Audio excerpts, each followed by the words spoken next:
keep hitting those home runs. That's cool. You know. So that's my first one. Okay. My second one is completely in the other direction. It's called Skate Kitchen. Okay. It's directed by Crystal Moselle, starring Raquel Finberg and Jaden Smith. Oh, wow. And also Elizabeth Rodriguez. It was just released this year. It's rated R and it's got an 89 on Rotten. It's basically a coming-of-age story following a young female skater struggling to find her identity. She befriends a group of tough girl skaters from another neighborhood while trying to maintain her strained relationship with her mom. Okay. I got to see this at the Ken. Oh. They showed it for a week. Okay. I think last month sometime, and it's a beautiful picture. It's in the vein of what I think Jonah Hill's movie is going to be like, the new mid-90s. Yeah. They show a lot of raw skating. You can tell that they cast real skaters, which is very, very important to get that, to get real, the realness. Jaden's really good. Okay. Is he in it? Yeah. Okay. Yeah, he's in it. He pops in and out. Yeah. But he's there. Nice. And he's pretty good. You guys should check it out. Okay. I think it should be available on VOD right now, as well as Mandy too. Yeah. VOD, no hard copy just yet, but those should be available in the next couple months. I think pretty soon, because it's a limited release right now, right? Yeah. Yeah, very limited. We don't have it in San Diego. Yeah. I'll tell you that. Yeah. And that wraps up recommendations. All right. And what were your two? Mandy and Skate Kitchen. All right. Check them out. Yes. And we'll move into our main movie focus. Let's do it. 5, 4, 3, 2, 1. And now for the movie focus of the week. All right, thanks, Vic. Shout out to Vic. Oh, yeah. A.K.A. Admiral Atlas. Atlas. So tonight we're talking about Friday the 13th from 2009. It's rated R. It's 97 minutes. It's directed by Marcus Nispel, who did the Texas Chainsaw Massacre remake from 2003, I believe it was, starring Jared Padalecki of Supernatural. Your boy. Danielle Panabaker. Yes. Aaron Yo, who's been in a lot of shit. Yeah, he has. Derek Mears, who plays R. Jason Voorhees. And Travis Van Winkle, who is the prick throughout the entire movie. I think he's that in every movie. All right, so this is about a group of younger adults head to their buddy's seasonal cabin. The only problem is this cabin is neighboring with the notorious Camp Crystal Lake. Ooh. Spooky. While a concerned brother searches the surrounding area for traces of his missing sister. Okay. So, before we drop into the details of this, let's do pros and cons. Okay. So, since this is your pick, yes. Why did you pick this film, and how does it stand watching it all these years later? Okay, so the reason I picked this, I think it's just because we were talking about it recently, and I really hadn't seen it in that long, and I remember enjoying it. I think the first couple of times I saw it, a couple years ago when it came out, and I think I asked you if something like why didn't they make a sequel for it, and then you told me, well, it didn't really do good in the theater, right? Well, it opened within this like 40 million. Yeah. But it still didn't. For some reason, I don't think that they thought it did well enough to keep it going. Okay. Because the sequel was in production. Yeah. And then Paramount, I think it was, pulled the plug for whatever reason. Okay. And then maybe last year or the year before, they were going to do another one. Oh, okay. Reboot it again, but have it go kind of back to the 80s nature, kind of, supernatural, crazy, over the top, like the OG franchise. And again, they got cold feet and they pulled out and shut it down. and then they ended up that director released that screenplay, so you can actually find it online and read it. But the thing about that is, once you release that material, it really can't ever be made. Yeah. So that's the downside from getting to read it. But I read a good chunk of it, and it was really good. Okay. It kind of it's a shame that we won't get that one. Yeah. But I think he's gonna come back with the success of Michael. Mm-hmm. I'm sure we're gonna see them try to reinvent Nightmare. I think it's so hard for people to try to for production companies to even reboot or even touch these older horror films that people have such love for, and they don't want that, to basically lose money or make a movie with all these people and then have it fail, because that's the kind of thing that can bankrupt someone, and then these people shut down. Real quick before I forget this, have you heard that Jason Blum is looking to buy the Scream rights? No, I didn't know that. Now that they've conquered Halloween, they're trying to buy up the Scream rights, so we could see that later on too. Another thing, now that we did the Scream thing, all of a sudden, what? Yeah. Scream's coming back? That's crazy. And it's not TV per se? Yeah. And speaking of Scream, we're kind of getting off topic, but are they still doing another season of Scream on MTV? Because I just haven't heard of anything about it in the last 6 months.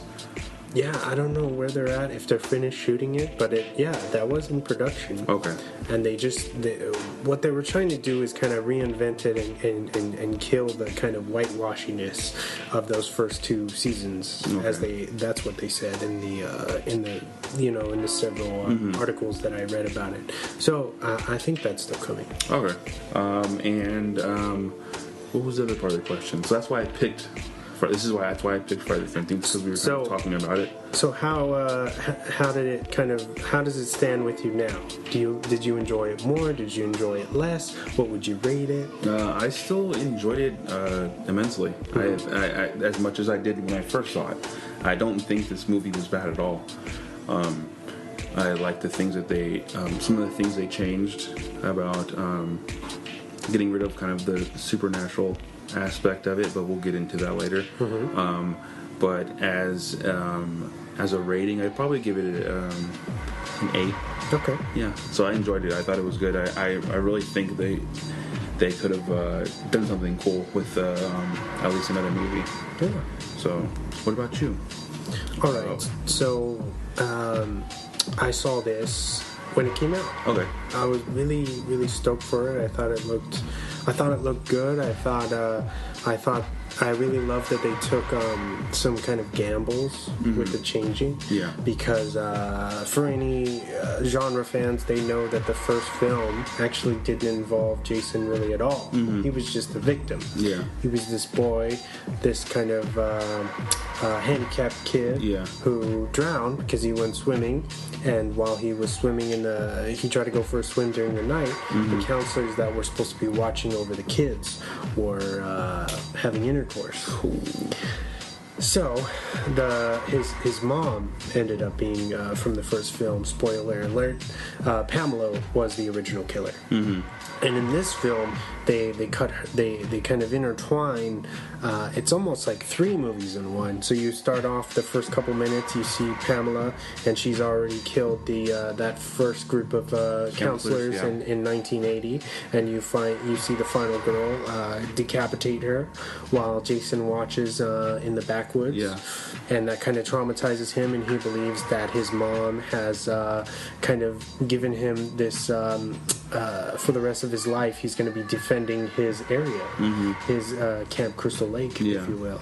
So when people, this kind of justifies later on why he does what he does. He thinks that he is protecting his land. Yeah. He's taking out these kind of invaders, these people that come on and that's why we see a lot of these sexual acts, or the sexploitation is kind of played up in this, and that's the reason why, is because he believes and his mom believes that that's the reason for everything. Yeah, pretty much. Why he what happened to him? Why he drowned.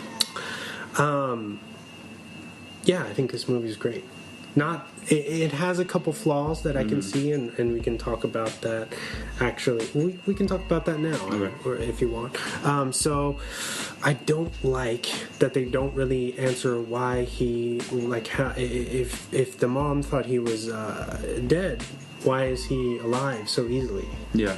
We don't question. So I feel like that was laziness in the writing, because they say everybody that's going to go see this already knows the story. Yeah. But you can't go into writing something like this thinking like that. Yeah, with that kind of mentality. Yeah. It should be writing from the ground up.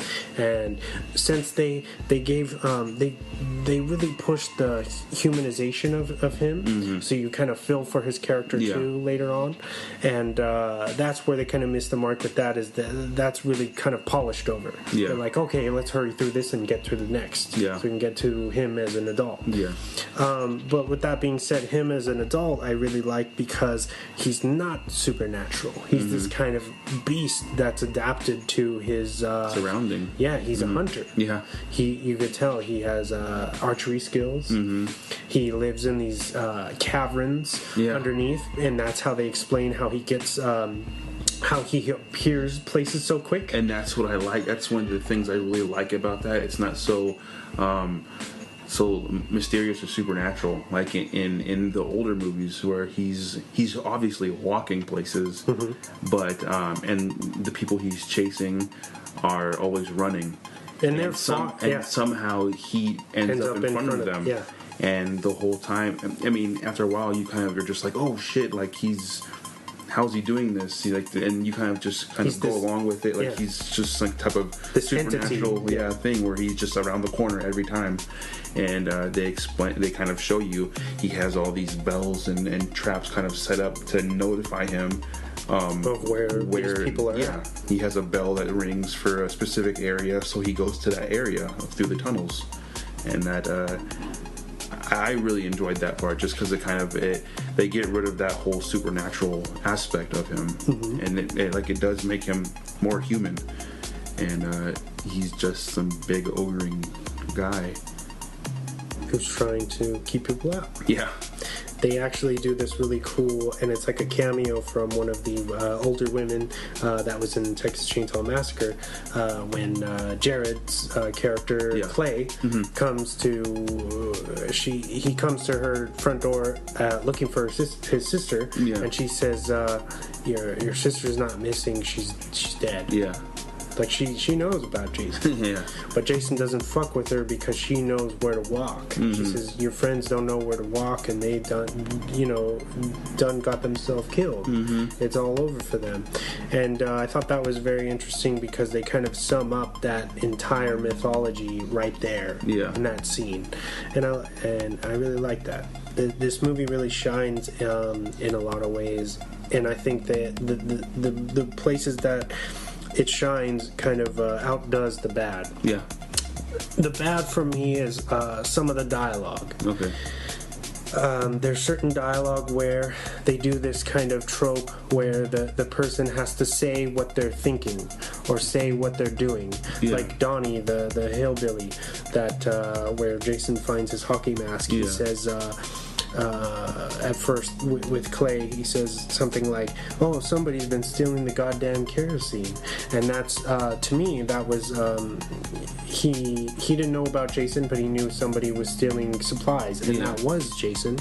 And then later, when he comes into contact with Jason, he's downstairs and he hears some rustling up in the attic, and he says, "Somebody better not be stealing the goddamn kerosene." And in real life, I don't think someone would talk to themselves. Yeah, they would just go investigate. investigate. Yeah, and it's like, why was that necessary?